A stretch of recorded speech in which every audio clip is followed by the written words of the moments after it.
You know, I have to ask the question because I'm curious what you think about this. You and I both started before functional medicine existed, right? Those two words put together.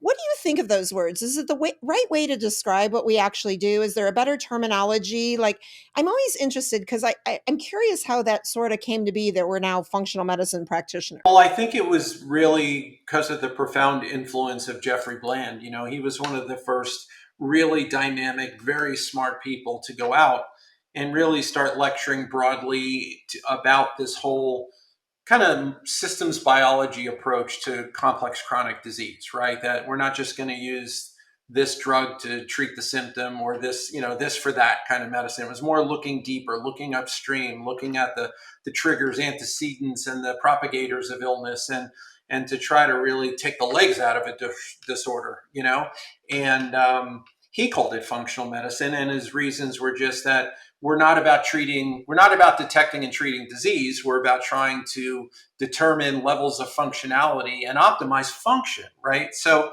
but it was always a troublesome term because in conventional medicine, they would tend to call things that are kind of fuzzy around the edges diagnostically functional disorders. Like IBS, for instance, uh, was called a functional disorder, and that was sort of code in conventional medicine for I think they're crazy. You know what I mean? Right.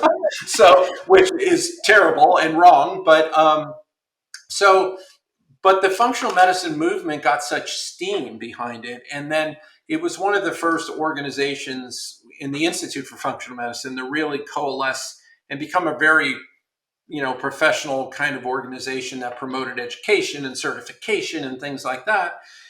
And it had a lot of pretty prominent people that ended up associating with it. So I think a lot of other um, kind of people that were either into that kind of thing or even other training entities all were glomming onto that functional medicine name for the cachet of it.